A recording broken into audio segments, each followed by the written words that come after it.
ठुकरा के 11 बज चुके थे और सुनील की बेटी रितु सो चुकी थी। तो सुनील ने उसके कमरे का दरवाजा बंद किया और अपनी पत्नी के खास कमरे में चला गया। हाँ, खास कमरा। दरअसल सुनील की पत्नी कविता तंत्र मंत्र के काम में बहुत माहिर थी।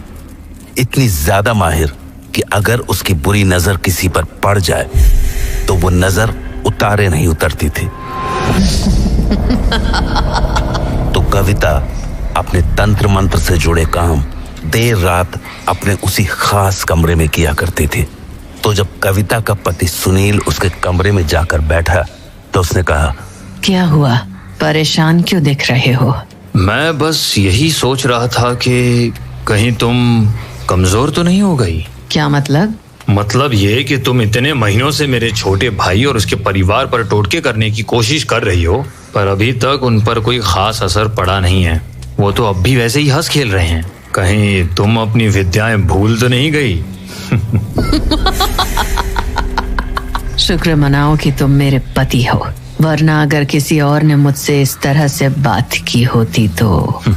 मुझे गलत मत समझना, मुझे तुम्हारी विद्या पर पूरा भरोसा है, पर बीते समय के साथ मेरे अंदर की बेचैनी भी बढ़ती जा रही है। तुम चिंता मत करो, बस कुछ ही दिनों की बात है। मैंने जो अब सोचा है उसके बाद तुम्हारे भाई और उसके छोटे से परिवार को संभलने का भी मौका नहीं मिलेगा। प्रेत नाचेंगे उसके आंगन में, तुम बस देखते जाओ। पर इस सब में और कितना वक्त लगेगा? 2 से 2.5 महीने और। काश तुम ये चीजें और जल्दी कर पाती। असर जल्दी देखना हो तो बस मेरे पास उन सभी के बाल ले आओ, अगले ही दिन उनका पूरा परिवार साफ हो जाएगा।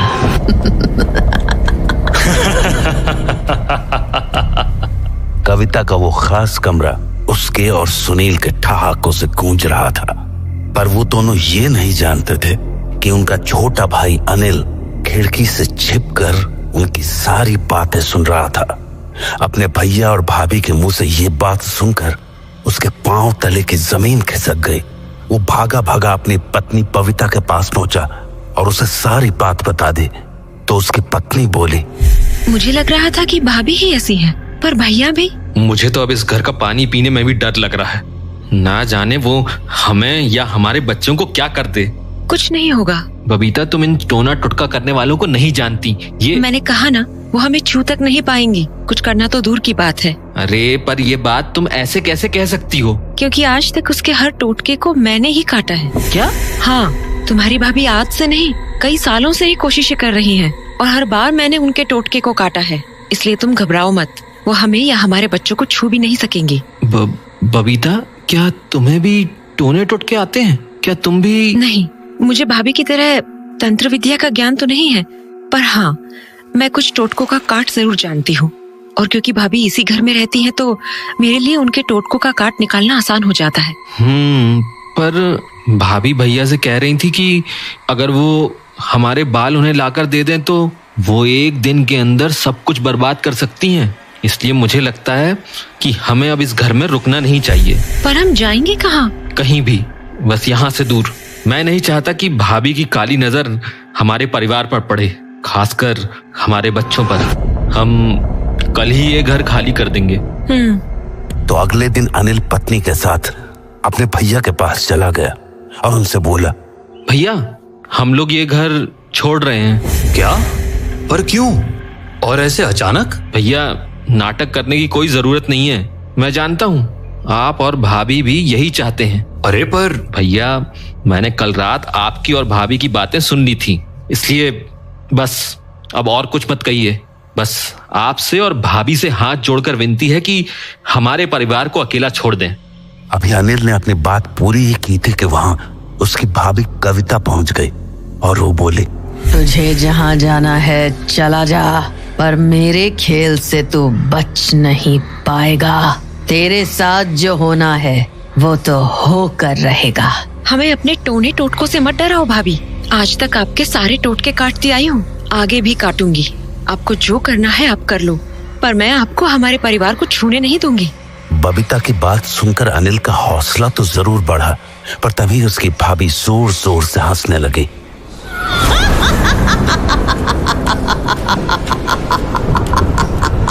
दो महीने, बस 2 महीने में तुझे समझ आ जाएगा कि मैं क्या कर सकती हूँ। तेरे घर पे मातम नहीं मनवा दिया तो मेरा नाम कविता नहीं। अपनी भाभी के मुंह से ऐसी बातें सुन के अनिल और सहम गया और उसने वो घर छोड़ दिया। पर नए घर में आने के बाद भी बुरे ख्यालों ने उसका पीछा नहीं छोड़ा था। उस घर को छोड़े हुए 1 हफ्ता हो चुका है, फिर भी मन में अजीब अजीब ख्याल आ रहे हैं। कहीं भाभी ने जो कहा है वो सच ना हो जाए। मैंने कहा ना, तुम परेशान मत हो, मुझे अपने बजरंग बली पर पूरा भरोसा है, वो ऐसा कुछ नहीं होने देंगे। पर अगर भाभी ने सचमुच कर दिया तो? पता नहीं, मेरा तो दिल बैठा जा रहा है। अनिल का दिल बैठना लाजमी था, क्योंकि कविता ने वो बात मजाक में नहीं बोली थी। उसका इरादा साफ था, वो अनिल और उसके परिवार को तड़पता हुआ देखना चाहते थे। इसीलिए उसने अपनी तंत्र साधना और ज्यादा बढ़ा दी थी। वो हमेशा ही अपने उस कमरे में बैठी रहती थी और अब तो उसके साथ उसका पति सुनील भी वहां बैठता था। मुझे लगा नहीं था कि अनिल की पत्नी भी ये सब जानती है, तभी वो तुम्हारे टोटकों को काट दिया करती थी। चिंता मत करो, अब जो उनके साथ होगा वो झेल नहीं पाएंगे। अच्छा ही हुआ कि दोनों ये घर छोड़ दिए। पहले उन लोगों के कारण मुझे छुप छुप कर अपनी साधना करनी पड़ती थी, पर अब ऐसा नहीं है। अब की बार का खेल ऐसा खतरनाक होगा कि उनकी पुश्तें याद रखेंगी।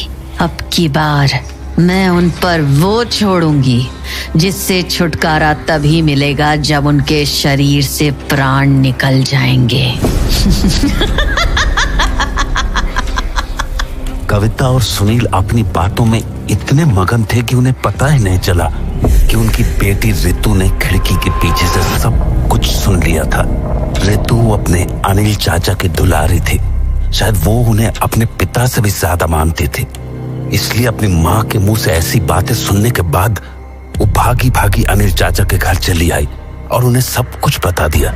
वो सारी बातें सुनने के बाद अनिल बोला, बेटा तुमने पक्का ये सुना था? हाँ चाचू, सच्ची। बबीता ये तो जिद पर अड़ गए हैं। मुझे लगता है हमें इस बारे में ताऊ जी से बात करनी होगी। वो गांव के सरपंच हैं, वो जरूर हमें इस मुसीबत से निकाल लेंगे। ठीक है। अनिल मरता क्या न करता, अपनी इस समस्या का हल निकालने के लिए वो गांव के सरपंच ताऊ के पास पहुंच गया और जब उसने ताऊ को सारी बातें बताई तो ताऊ ने कहा, बात तो बड़ी है अनिल बेटा, पता नहीं सुनील को क्या हो गया है। ये ऐसा तो बिल्कुल नहीं था। हाँ ताऊ जी, पिताजी की मौत के बाद सब कुछ बदल गया। नहीं बेटा नहीं, चीजें बदलना बहुत पहले शुरू हो गया था। मतलब ये कि तेरे भाई की शादी होने के बाद से ही तेरे पिता का बर्ताव अजीब सा हो गया था। मन वो अपने होश में ही ना हो। शायद इसीलिए उन्होंने तेरे भाई को 10 बीघा जमीन दे दी और तुझे बस 3 बीघा से संतोष करना पड़ा। मेरा दिल कहता है कि ये सब तेरी उस भाभी का किया धरा है। ताऊ जी, मुझे अपने खेत जमीन से कोई मतलब नहीं है। मैं तो बस इतना चाहता हूँ कि भैया भाभी हमें अकेला छोड़ दें और हमें चैन से जीने दें। एक काम करते हैं, सुनील के घर चल के उससे बात करते हैं, क्या पता वो मेरी बात मान जाए। जी ठीक है ताऊ जी। तो ताऊ की बात मानकर अनिल अपने बड़े भाई के पास चला गया, पर वहां जाने पर जब सुनील ने उन्हें देखा तो वो ताऊ जी पर भड़कने लगा। ताऊ जी, आप मेरे घर इसे क्यों लेकर आए हो? शांत हो जा सुनील बेटा और इसकी बात सुन ले। ये तो तुझसे माफी मांगने आया है। माफी? हाँ भैया, मैं आपके सामने अपने परिवार की भीख मांगने आया हूँ। आप जो बोलेंगे मैं करने को तैयार हूँ, पर आप भाभी से कहिए कि वो हमारे परिवार को बख्श दें। अनिल ने अपनी बात पूरी ही की थी कि वहाँ उसकी भाभी आ गई। अरे अभी से ही कांपने लगे। तेरी पत्नी ने तो खूब चौड़ में आकर कहा था ना कि जो करना है कर लो। अब क्या हो गया? भाभी, हमसे गलती हो गई, बहुत बड़ी गलती हो गई। हम इस गांव को भी छोड़ देंगे, बस आप हमें बख्श दो। देख बेटा सुनील, मुझे तो तेरे परिवार की बातें ज्यादा नहीं पता हैं, पर मैं तेरे पिता को जानता था और वो कभी नहीं चाहेंगे कि बड़ा भाई ही छोटे भाई को कष्ट पहुंचाए। तो बेटा तू इसकी भूल चूक माफ कर दे और रहने दे इसे आराम से अपने परिवार के साथ।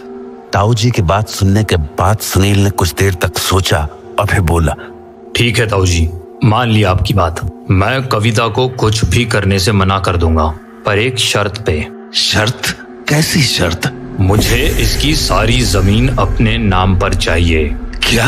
हाँ ताऊ जी, अब यही मेरी शर्त है। अरे बेटा, पर उसके पास है ही क्या? सारी जमीन तू ही ले लेगा तो वो अपना परिवार कैसे चलाएगा? कम से कम कुछ तो छोड़ दे इसके लिए। ठीक है, इसे कह दो अपने और अपने परिवार के लिए 1 बीघा रख ले और बाकी की सारी जमीन मेरे नाम पे कर दे। अगर मंजूर हो तो बोलो। मंजूर है भैया, सब मंजूर है, बस मेरे परिवार को अकेला छोड़ दो। सुनील ने कागज के लिखा पढ़े के लिए अनिल को अगले दिन आने के लिए बोला, पर उस रात अनिल और उसकी पत्नी बबीता के सामने कुछ अजीब सा हुआ। वो दोनों अपने कमरे में सोए हुए थे कि तभी उन्हें अपने घर के आसपास किसी के चलने की आहट सुनाई दी। शुरुआत में तो उन्हें वो आवाज किसी जानवर की लगी, पर फिर जब हथौड़े की जोर जोर की आवाज आने लगी तो दोनों ने घर के बाहर निकलकर देखने का सोचा, पर बाहर कोई भी नहीं था। उन दोनों को ये बात अजीब तो लगी, पर अपने मन का वहम समझकर उन्होंने उस बात पर ज्यादा ध्यान नहीं दिया। अगले दिन लिखा पढ़ी होने के बाद जब सुनील को अनिल के हिस्से की जमीन मिल गई तो अनिल ने कहा, भैया मेरा जो भी था मैंने वो सब कुछ आपको दे दिया है, बस आप एक वादा कर दो कि आप मेरे परिवार को बख्श दोगे। अनिल की बात सुनकर सुनील मुस्कुराया और अपनी पत्नी कविता की तरफ देखकर बोला, कविता, तुम इसके घर पर जो 2 महीने में करने वाली थी ना, वो अब 2 दिन में करके दिखाओ।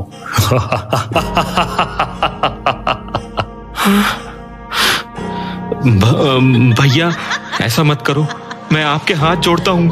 अब हाथ जोड़ने का कोई फायदा नहीं है, क्योंकि खेल शुरू हो चुका है। घर जा, तुझे सब समझ आ जाएगा।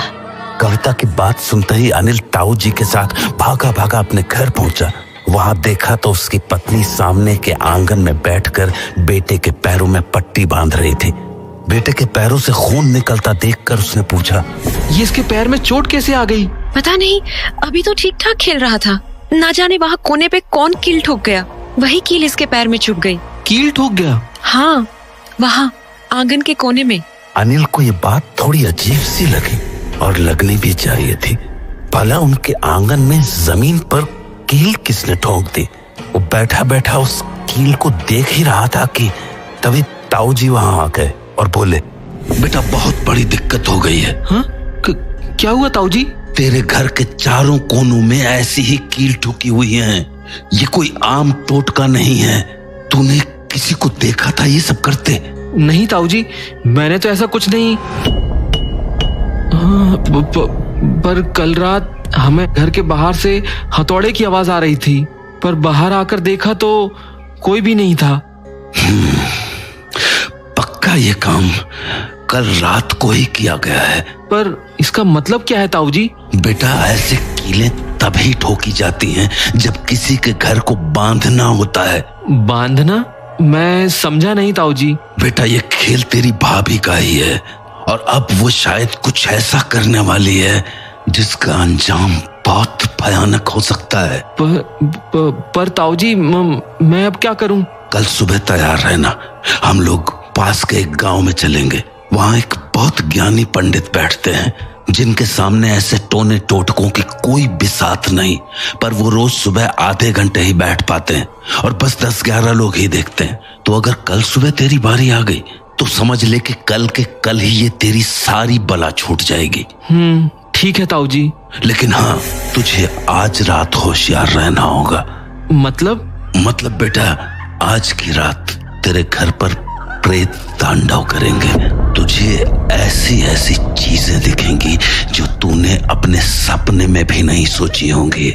इसलिए आज की रात तुझे और तेरे परिवार वालों को बहुत हिम्मत रखनी होगी। तो ताऊ जी क्या मैं अपने परिवार को लेकर बाहर नहीं जा सकता, बस आज रात के लिए? बेटा, जो तेरी भाभी ने किया है ना, उससे छुटकारा पाना इतना आसान नहीं होता है। तू कहीं भी चला जाएगा पर इस बंधन से नहीं बच पाएगा। इसलिए बस आज हौसला रख और बजरंग बली का नाम दिल में रख। वो तेरी मुश्किल जरूर दूर करेंगे।